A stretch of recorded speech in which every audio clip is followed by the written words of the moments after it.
Hello everybody, Germ here, and I am mentally diseased. We interrupt this regularly scheduled programming because politics. Did you know? Jehovah's Witnesses are frustratingly politically neutral. They're discouraged from voting. It's a conscious matter, which is code for, we don't want you to do this, but we can't actually tell you not to do this because telling you not to do this will get us into trouble.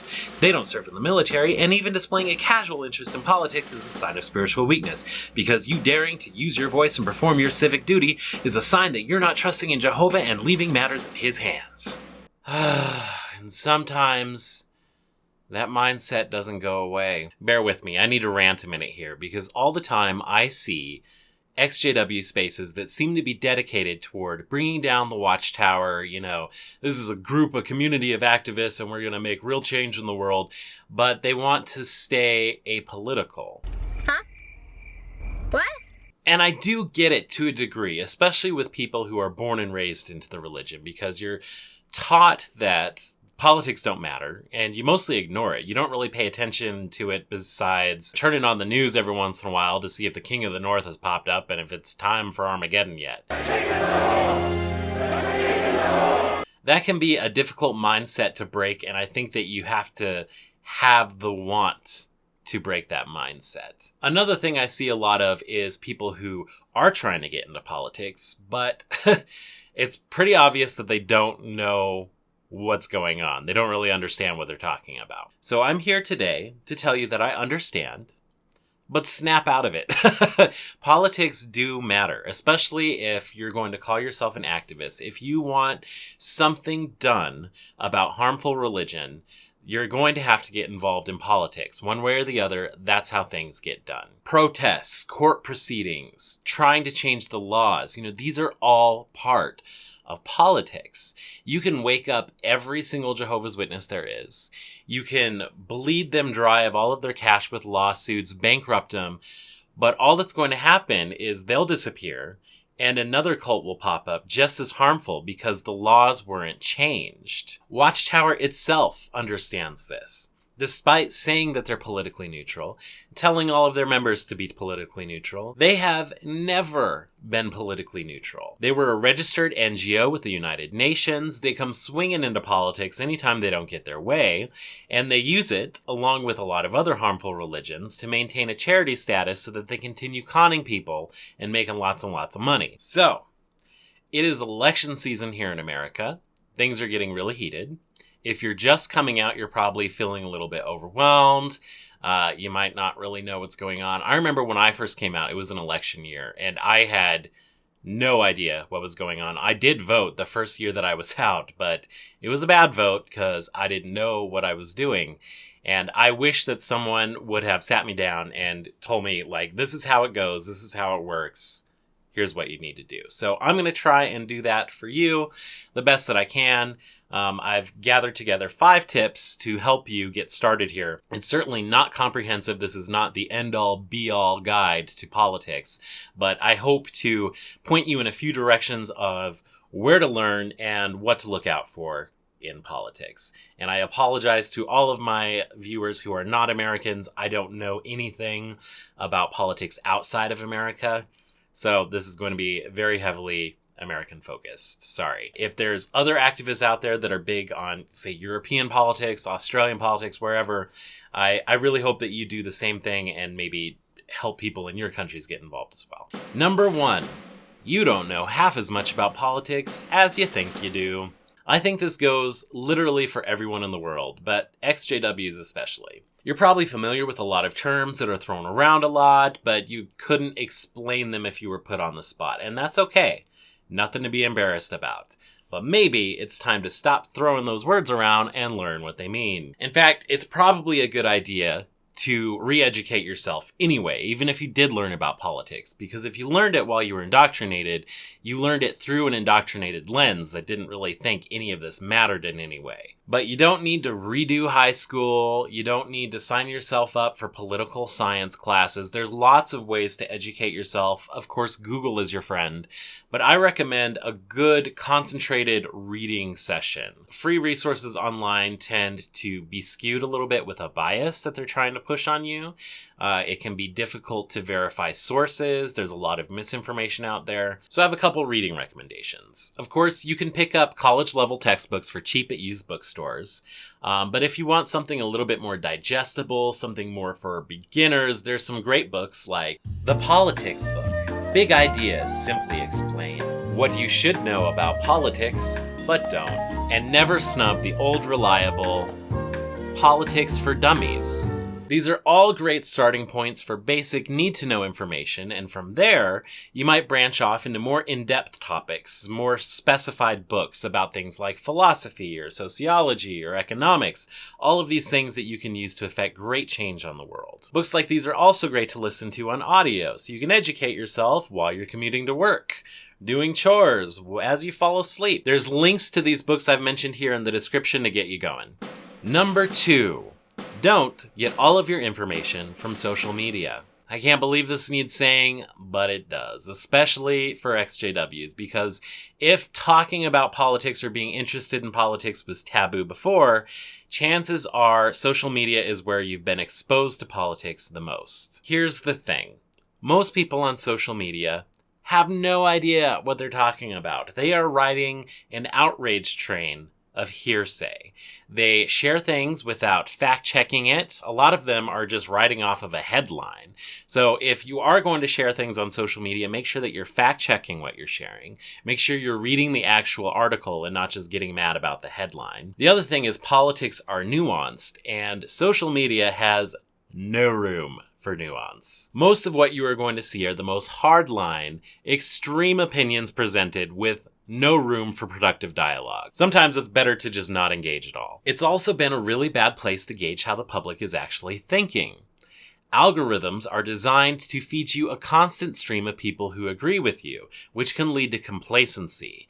If you are seeing everyone around you shouting for the same cause or the same candidate that you are, you might be less likely, less motivated to get out and vote or make a voice for change because you think everyone else is already on board with you. Remember that what you're seeing online does not actually reflect reality, but an algorithm designed to make you happy.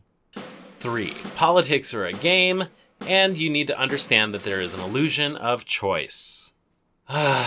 Every election cycle, I see people who are caught off guard and totally surprised to discover that the popular vote means nothing, at least in America. So let me tell you right now, before you're caught with your pants down, the popular vote means nothing. Primaries are won by delegates. General elections are won by electors. Electors and delegates are portioned out among the states to represent the collective will of the people in a certain area. This is done to ensure that states with huge populations, like California, doesn't get to decide all of the rules for more rural areas like Kansas, who have totally different concerns than someone in LA does. Annoyingly, this means that your voice has less power in a highly populated area than someone who lives in Cowtown. To make things more complicated, not all states play by the same rules, and each party functions differently. For example, in a Democratic primary, just because a candidate won a state doesn't mean that they get all of the delegates in that state. But some states do practice winner takes all. Regardless, delegates and electors are what win elections, not colors of states on a map, not the popular vote. It's complicated, it's stupid, everybody hates it, but that's the way that it works. And the only way to change that is to elect someone in who will change it. And the only way to do that is by understanding how the system works and playing the game accordingly. I say all of this because there is an illusion of choice in politics. Politics are a game. It is chess. It is the Game of Thrones. To make the most impact, you have to play strategically. Primaries and local elections are where your voice has the most power, and that's where you need to play the game most strategically. Your favorite candidate might be coming in at 5th place. Is that really the best place to put your vote? Are you splitting the vote from another candidate that you don't like as much, but they do share most of your core values, and they do have a better shot at actually winning this primary and going on to defeat the opposing party? There's less flexibility in a general election, and this is where people like to really screw up, especially if their candidate wasn't chosen. They like to rebel and go off the hinges. Well, I'm going to vote for my candidate anyway. I'm going to write Mickey Mouse in. I'm going to vote for some obscure third party because I don't like either of the two candidates up there. You think it'll work because everyone on your social media is saying the same thing. You're going to be part of the revolution. You're going to buck the system. Surprise! It never works. You were fooled by the algorithm and only like 12 people actually joined the revolution, and the candidate that you really didn't want to win the election won the election because you split the vote. This is what happens every time. There would have to be a major movement for this to have any kind of weight at all. I am talking huge numbers of people, and at least in America, we're nowhere near there yet. The hard fact of the matter is, right now, there are only two choices, Democrat or Republican. That is it. Those are the choices. Voting for anything but one of those two choices, and you might as well not have gotten out of bed at all. You threw your vote away. Number 4, learn to identify and avoid extremism. When getting into politics, you have to be alert for extremist viewpoints because it can be really easy to fall into them. Think back to all of the defining features of a cult. Us versus them thinking. Thought control. Only my chosen leader can bring us to the promised land. It's all there in politics too. Stephen Hassan actually wrote a great book about this in The Cult of Trump. He's the one that wrote Combating Cult Mind Control, and that's where the BITE model comes from. His book on Trump is fantastic, and I would assert that the things he talks about in this book apply to a lot of different aspects of politics, not just Trump. I see it in liberal circles too. It's all over the place, and you need to be aware of what to look out for. Messiah complex, I think, is one of the easiest things to fall for, and everything else just lines up from there. People get so pumped about one particular person, and they think only that person can get it done, and anybody who isn't for us is against us, and they're damaging the movement, and now you're into us versus them thinking. And then the thought control starts coming in, and you're no longer allowed to criticize the chosen one. You're no longer allowed to think outside of the accepted narrative. People start shunning people out. Dogpiling starts to happen on social media. People who don't fall in line are dehumanized. People stop talking to their families. Be alert for this. This is every bit as cultish as the cult you left, and you're setting yourself up for major disappointment if your chosen one isn't chosen in the primaries. This leads people to acting like what I talked about in my last point, who are so stubborn about their candidate that they won't vote for the greater good, all because their chosen one wasn't the chosen one. To help combat this, I try to look at things in more of a ranking system, and there's some states that actually do vote this way in a ranking system. I try to keep at least a top 3, and this helps me keep a more balanced mindset about all of the candidates. I'm able to look at them more critically. I'm not all in for just one person, all or nothing. And if that person at number 1 doesn't make it, that's fine. I just move on down to number 2. Not a problem. Recognize nuance. Be skeptical. A lot of people call themselves skeptics, but they're only really skeptical about religion. And I think that politics is one of those areas where a lot of people could do better by themselves by applying a little bit more of their skepticism. Remember that everyone is human and they weigh their values differently. Be open to respectful dialogue because listening and understanding each other is the only way we're going to get things done. And lastly, I want to remind you all that it is okay to turn it all off. Nobody is expecting you to stay angry all the time. It's really unhealthy to stay angry all the time. And if you're sick of hearing about it all, if you're feeling overwhelmed and just stressed out, don't feel bad about taking a step back. Make sure that you are taking mental health time. Turn the internet off. Binge watch your TV shows. Go a couple days without watching the news. Spend time with your friends and family. All of these problems will still be here when you get back. None of the world's problems are going to be solved overnight. And they're not going to be solved by the next president or the president after that. There will always be problems and always be more refining that needs to be done. But in the meantime, you have a life to live.